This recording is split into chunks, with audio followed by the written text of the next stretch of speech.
তাবিজটা তো দিলে না, তাবিজটা দিলে হালকা मार করে দিবে, बाप रे तो ताबीज़ देने में तो दुकानदार को हार जावे। उस वक्त ऐसे लोग नहीं थे, कहा ले जाओ ताबीज़। अब ताबीज़ जब पीर साहब लेकर के गए, आंखों में आंसू आ गए। आप लोग कहेंगे क्यों आंसू आए? क्यों आंसू आए? इसलिए आंसू आए कि कोई दुआ, कोई आयत लिखी हो तभी ना वो नकल करेंगे। कागज में कोई आयत कोई दुआ लिखी होगी तभी ना वो नकल करेंगे। फिर मुरीद ने कहा हुजूर आप क्यों रो रहे हैं? क्या बताऊं हुजूर, आला हजरत अगर कोई आयत या कोई दुआ लिखे तभी ना मैं नकल करता, मगर इसमें तो सिर्फ इतना लिखा हुआ है कि सारे लोग आओ इस पान की दुकान पर पान खाओ। क्या लिखा हुआ है कि सारे लोग आओ इस पान की दुकान पर पान खाओ। अल्लाह अकबर। जब गुलाम मुस्तफा हुजूर अहमद रजा की हाथ और जुबान का ये आलम है तो खुद रोकता है तो आलम का आलम क्या होगा? जब उनके गदा भर देते हैं शाहने ज़माना की झोली, जब मोहताज का ये आलम है तो मोहताज का आलम। पता चला मेरे दोस्तों को हुजूर आलम से क्या लिखा था? सिर्फ सारे लोग आओ और इस दुकान पर पान खाओ। उसकी बरकत का ये आलम है। इसके लिखने की वजह से उसकी दुकान में इतने भीड़ होने लगी कि उसको फुर्सत ही नहीं मिला। तो अल्लाह वालों से जुड़े रहो, अल्लाह वालों से मोहब्बत करो। अल्लाह वालों की अगर नजरे करम हो गई तो मेरा वैसे आला हजरत पर मैं 5 साल से बोलता रहा हूँ, बहुत कुछ बोल सकता हूँ, लेकिन मुआशरे पर बोलना जरूरी है। क्या है ये करामत हम सुनते रहते हैं। हमारी माँ बहनों को भी एक टिप्पणी देना चाहता हूँ। हमारी माए बहन है ऐसे मुंह को चलाती है वो लोग कि शौहर को शौहर नहीं समझते। वो जानती नहीं है कि शौहर का मकाम क्या है। शौहर को उल्टी सीधी गाली बकती रहती है और चाहती है कि शौहर मेरा मातेहत, मैं जो कहूँ वही शौहर मारे, यानी शौहर मेरा भुड़वा बनकर रहे, मैं आका बनूं शौहर मेरा गुलाम बने। कुछ औरतें हैं ऐसी औरत को मैं कहना चाहता हूँ, ऐसी औरत को मैं कहना चाहता हूँ, चाहे मेरी आवाज जहाँ तक पहुँच रही है सुन ले, नसीहत मिल जाएगी। शौहर के बगैर कोई औरत जन्नत नहीं जा सकती। औलाद की जन्नत माँ बाप के कदमों के नीचे है और बीवी की जन्नत शौहर के कदमों के नीचे है। हाँ तो क्या हुआ?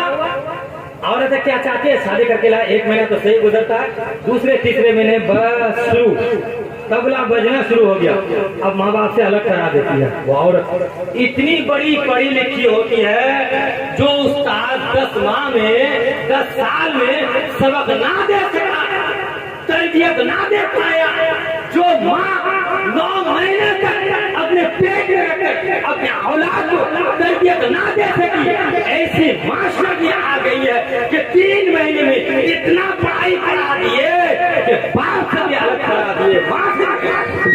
ऐसा होता है 3 महीने के अंदर गाड़ी की पटरी पलट जाती है।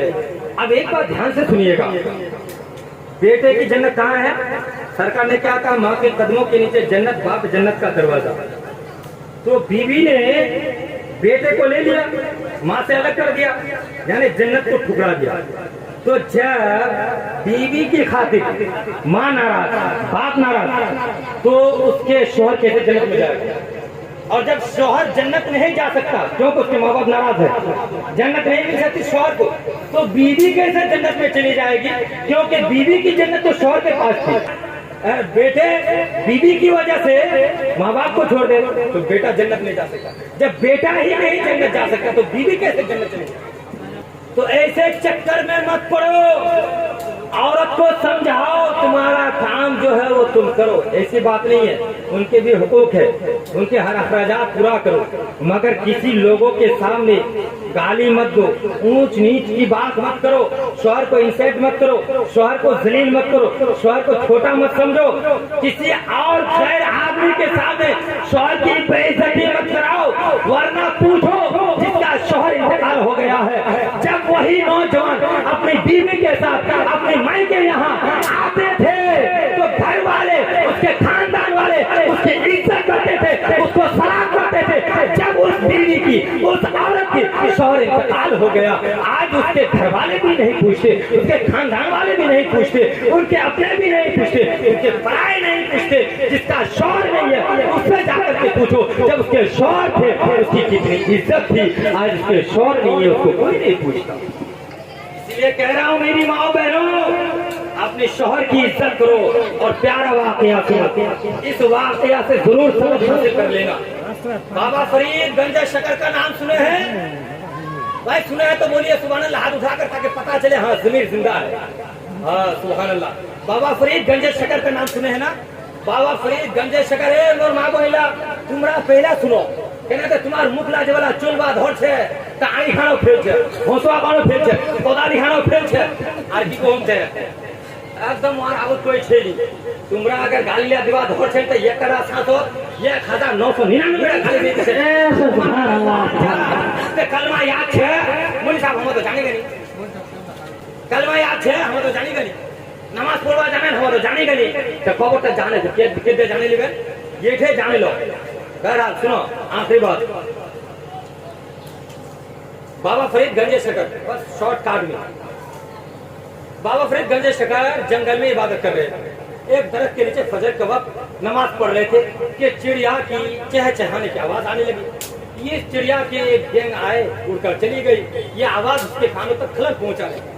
तो बाबा फरीद गंज शकर को गुस्सा आया, तो सारे के सारे चिड़िया मर जाओ, सारे चिड़िया मर गए। कुछ दिनों के बाद बाबा फरीद गंज शकर उस जंगल से दूर कहीं जाने लगे, बहुत दूर चले गए, 30, 40, 50 किलोमीटर दूर चले गए।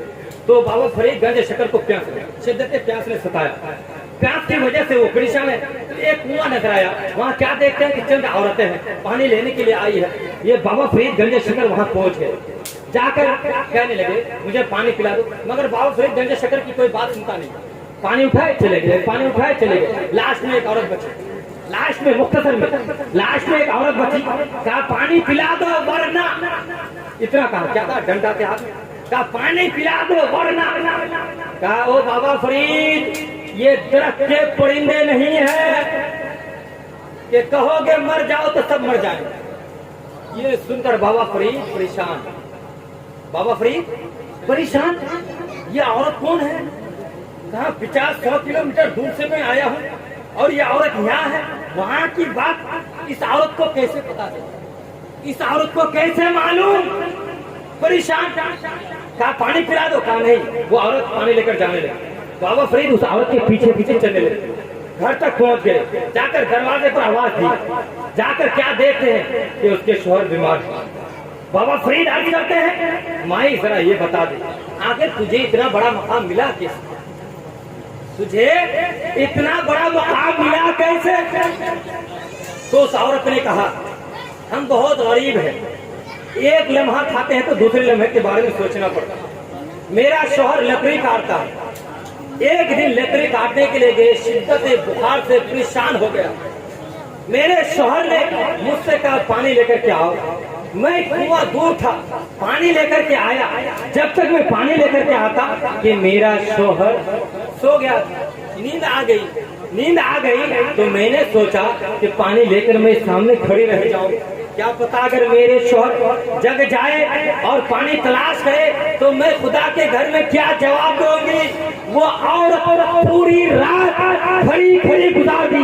अल्लाह अकबर। जब उसके शौहर ने नींद से बेदार हुए तो क्या देखते हैं कि मेरी बीवी रात भर खड़ी है। अर्ज करते हैं मेरी बीवी क्या तूने सोई नहीं? कहा मेरे शौहर मैं कैसे सोती, जब तूने पानी मंगवाए थे तो मैं परेशान थी। इस शदीद बुखार में अगर आपको मैं पानी लाकर पिला ना सकी, अल्लाह अकबर, तो खुदा के घर में मैं क्या जवाब दूंगी। जब तक मैं पानी लेकर आती तब तक आपको नींद आ गई थी, इसलिए मैं पूरी रात खड़ी हूँ। अल्लाह अकबर। ये सुनकर शौहर का दिल खुश हो गया, बाग हो गया। शौहर ने कहा ऐ मेरी बीवी, दिल तो चाहता है कि मैं तुझे इनाम दूं, दिल तो चाहता है मैं तुझे तोहफे में कुछ दूं, मगर क्या करूं ऐ मेरी बीवी, मेरे पास तो कुछ है ही नहीं कि मैं तुझे दूं। आखिर वो शौहर खुदा बंदे कुद्दूस की बारगाह में अर्ज करते हैं, अरीज़ा पेश करते हैं, ऐ पाक परवरदिगार, मेरी बीवी जो रात भर मेरी मोहब्बत की खातिर रात गुजारी है, दिल चाहता है कि मैं इनाम दूं, दिल चाहता है कि मैं कुछ तोहफे में दे दूं, मगर एक पाक परवरदिगार मेरे पास तो कुछ नहीं है। आखिर तू तो मेरा रब है, तू तो किसी चीज से खाली नहीं है। ऐ पाक परवरदिगार तू तो दे सकता है। अल्लाह अकबर। वो औरत अर्ज करती है मेरे शौहर अभी दुआ मांग कर आप नीचे को भी नहीं रखे थे कि रब तुम्हारा का ताला ने मुझे अल्लाह का वलिया सुभान अल्लाह। ये मकाम जो मुझे मिला है मेरे शौहर की इज्जत करने की वजह से मिला है। ये मकाम जो मुझे मिला है मेरे शौहर की खातिर करने से मिला है, मेरे शौहर से सच्चे मोहब्बत करने से मिला है। अरे मेरी माँ बहनों, आपको भी चाहिए अगर दुनिया और आखिरत में कामयाबी चाहते हो तो अपने शौहर से, अपने सास ससुर से मोहब्बत से रहो, मिलजुल करके रहो, फिर दुनिया में भी कामयाबी के साथ जिंदगी गुजारोगे, मरने के बाद भी कामयाबी के साथ रहोगे। वाह अल्हम्दुलिल्लाह रब्बिल आलमीन, अस्तगफिरुल्लाह रब्बी व अतूबु इलैह।